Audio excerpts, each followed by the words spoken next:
로마서 2장 17절부터 25절 말씀입니다. 유대인이라 불리는 내가 율법을 의지하며 하나님을 자랑하며 율법의 교훈을 받아 하나님의 뜻을 알고 지극히 선한 것을 분간하며 맹인의 길을 인도하는 자요 어둠에 있는 자의 빛이요 율법에 있는 지식과 진리의 모본을 가진 자로서 어리석은 자의 교사요 어린아이의 선생이라고 스스로 믿으니 그러면 다른 사람을 가르치는 내가 내 자신은 가르치지 아니하느냐? 도둑질하지 말라 선포하는 내가 도둑질하느냐? 간음하지 말라 말하는 내가 간음하느냐? 우상을 가증히 여기는 내가 신전 물건을 도둑질하느냐?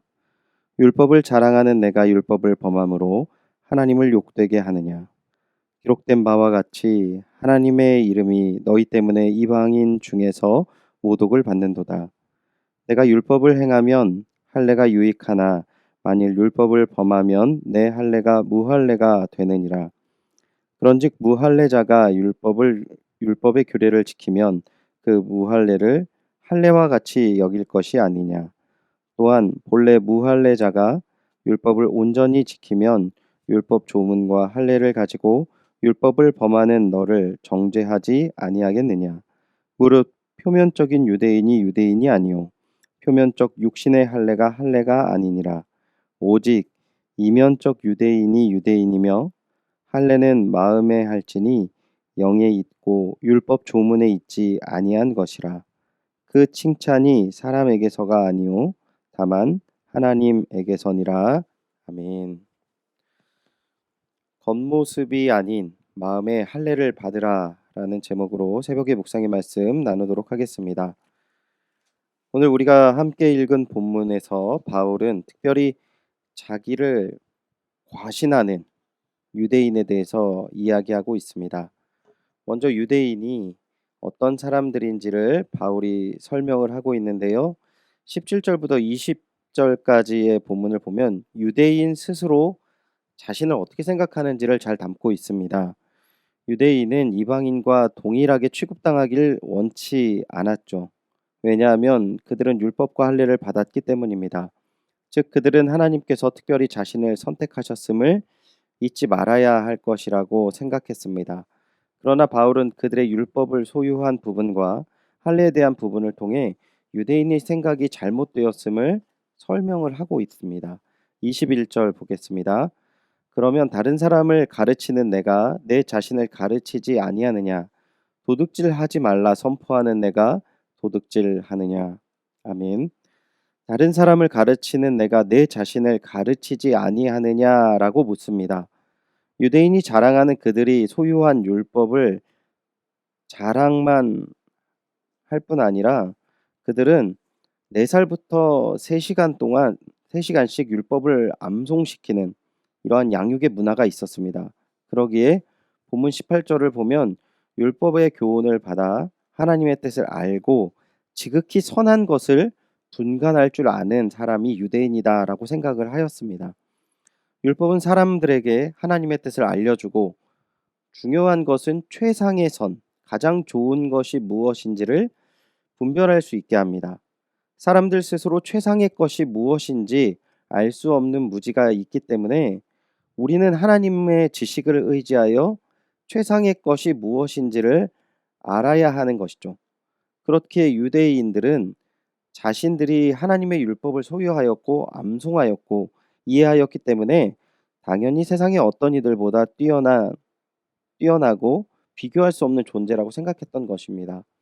그들은 하나님의 뜻을 알고 또 세상이 모르는 최상의 것을 분간할 수 있는 눈이 있었기 때문에 맹인과 같은 세상의 길을 인도해야 할 의무가 있었습니다.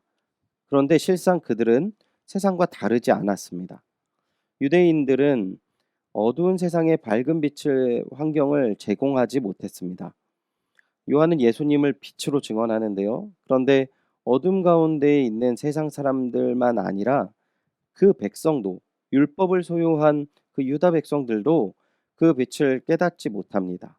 오히려 그 빛을 배척하고 멀리하죠. 그 이유가 무엇입니까?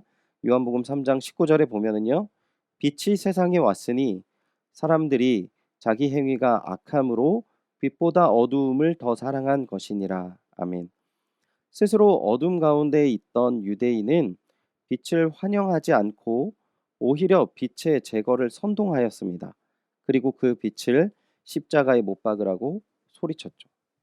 사랑하는 주님의 동역자 여러분, 오늘 우리의 모습을 한번 생각해 보았으면 좋겠습니다.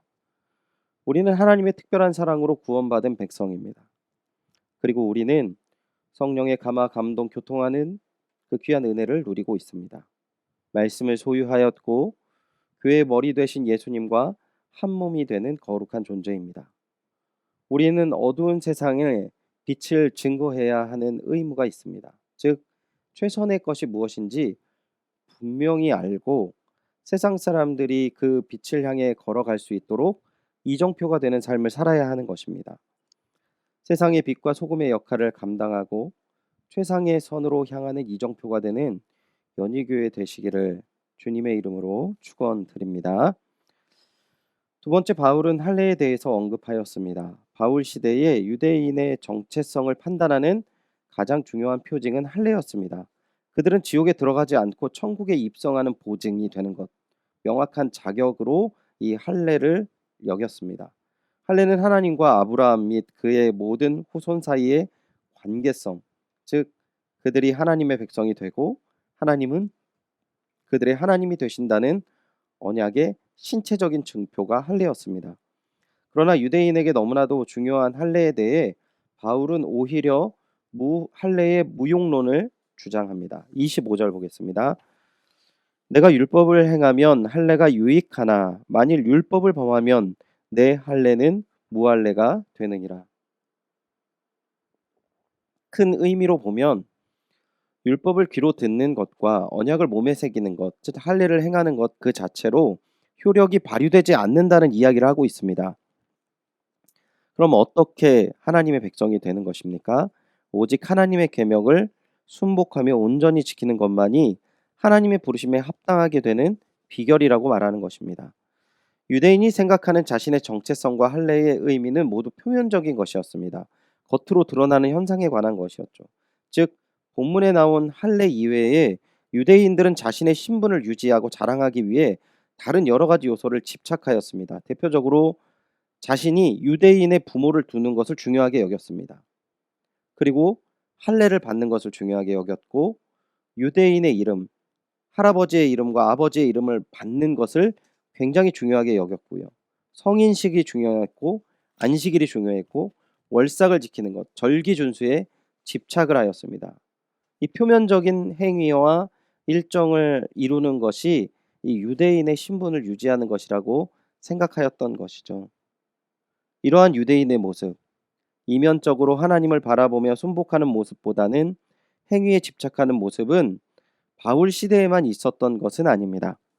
구약 시대에 하나님께서는 외적인 것에 집착하는 이스라엘에게 진정한 할례를 요구하셨습니다. 예레미야 4장 4절을 보시면요. 유다인과 예루살렘 주민들아 너희는 스스로 할례를 행하여 내 마음 가죽을 베고 나 여호와께 속하라. 그리하지 아니하면 너희 악행으로 말미암아 나의 분노가 불같이 일어나 사르리니 그것을 끌 자가 없으리라. 아멘. 신명기 10장 16절에는요. 그러므로 너희는 마음에 할례를 행하고 다시는 목을 곧게 하지 말라. 아멘. 유대인은 할례가 정해진 날짜에 행해지는 하나의 약속된 행위라고만 생각하였지만 하나님께서는 마음의 가죽을 베는 것이라고 말씀하셨습니다. 여기에서 이야기하는 마음이란 한 사람의 의지와 감정 전체를 상징하고 있는 것이죠. 그렇기에 마음의 가죽을 벤 할례의 영향력은 전 인격에 나타나는 것입니다. 그리고 그 인격은 하나님의 말씀을 들음으로 나타나는데요. 예레미야 6장 4절 말씀을 보겠습니다.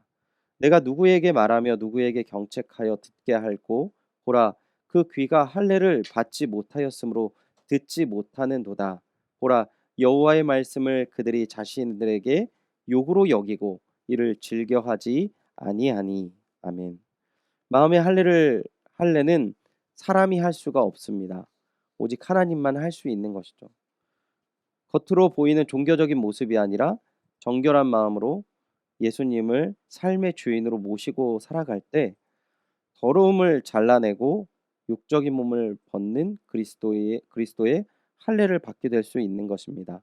그렇게 우리는 늘 예수 그리스도가 나의 주인임을 잊지 말고 주님의 주권으로 살아가는 존재가 되어야 합니다. 오늘 하루 말씀을 기억하시며 나의 삶의 주인이신 예수 그리스도의 뜻을 먼저 생각하고 또 주시는 말씀에 순복하여 하나님께서 주장하시며 인정하시는 진정한 하나님의 백성, 하나님의 자녀의 삶을 살기를 주님의 이름으로 축원드립니다. 기도하겠습니다. 하나님, 오늘 자신이 행하는 그 행위로 말미암아 하나님 앞에 당당하였던 유다인들을 잘못된 생각들을 지적하는 바울의 이야기를 통해 이들의 잘못과 이들의 잘못된 생각들을 아는 것에 멈추지 말고 오늘 주님의 백성이 되는 저희들의 모습을 돌아보게 하시고 검증하게 하셔서 오직 하나님의 음성에 우리가 귀를 기울이고 들으며 순복할 수 있는 마음의 할례를 받은 자들이 되게 하여 주시옵소서. 오직 주님께서 나의 주님이심을 굳게 믿으며 또한 순복하며 살아가게 하여 주시옵소서. 허락하실 은혜와 사랑에 감사드리며 예수님의 이름으로 기도드립니다. 아멘. 말씀을 기억하시면서 기도하실 때 주님 주의 음성을 듣고 순복하며 살아가게 하여 주시옵소서. 사람의 자랑과 위로에 집착하지 않고 오직 주님을 의지하는 인생 되게 하옵소서. 기도하시기 바랍니다. 성도님들의 삶과 신앙을 위해 우리가 함께 기도하겠습니다. 코로나 방역 단계 격상으로 현장 예배를 드리지 못하는 상황이지만 각자의 자리에서 예배의 창문을 열고 하나님의 전전에 엎드리는 예배자가 되게 하여 주시옵소서. 비대면 예배를 통해 말씀하시는 하나님의 뜻을 헤아리고 분별하게 하시고 말씀과 기도로 개인 경건의 깊이를 더하는 계기가 되게 하여 주시옵소서. 장기간에 코로나와 경기 불황, 폭염으로 지쳐 있는 성도님들에게 날마다 새 힘을 부어 주시고 지친 몸과 영혼을 늘 강건하게 하옵소서. 비대면 예배 장기화로 인해 거룩한 삶의 패턴, 경건의 균형이 무너지지 않게 하시고 교회를 위해 기도하는 성도 되게 하옵소서. 목양과 양육을 위해 기도합시다. 코로나 장기화로 인해 대면할 수 없는 상황 속에서 체념하지 않고 성도님들을 신앙과 삶을 위로하고 격려하기 위한 사역의 지혜를 주소서. 어린아이부터 청년, 어르신들까지 모두가 존중받고 사랑받는 교회 되게 하시고 어느 누구도 소외되는 이 없는 건강하고 행복한 교회 되게 하소서. 온라인 오프라인 신방을 통해 교회와 성도와 성도의 교제가 사그러들지 않는 살아있는 교회 되게 하소서. 하반기에 시작될 양육 및 훈련 과정을 통해 하나님을 아는 지식과 삶이 풍성한 영향력이 있는 사람을 세워가는 교회 되게 하소서. 기도해 주시기 바랍니다. 그리고 담임 목사님이 기도하실 때 담임 목사님의 영과 육의 강건함을 위해 기도해 주시고 성령 충만하셔서 힘있게 교회를 이끄실 수 있도록 힘과 능력 더하여 주옵소서. 기도해 주시기 바랍니다. 장로님들을 위해서 함께 기도해 주시기 바랍니다. 당회를 이끄시는 장로님들께게도 코로나로 인해서 삶과 생활 가운데 어려운 이 시기 교회를 잘 이끌어 나가실 수 있도록 모든 것 주님께서 맡아주시고 인도하여 주옵소서. 은혜를 더하여 주옵소서. 함께 기도해 주시기 바랍니다. 오늘은 몽골에 사역하시는 에르카 선교사님 사역과 가정을 위해 기도하겠습니다. 몽골 코로나 상황이 더 완화되어 교회 안에서 함께 모여 예배드리고 모두의 믿음이 성장케 하옵소서. 몽골 기쁨의 교회를 위해 섬길 헌신자된 교육자가 세워지고 주일학교 교사들에게 믿음과 가르치는 은사와 지혜를 더하여 주옵소서. 기쁨의 교회가 몽골에 필요한 사역을 온전히 감당케 하소서. 기도해 주시기 바랍니다.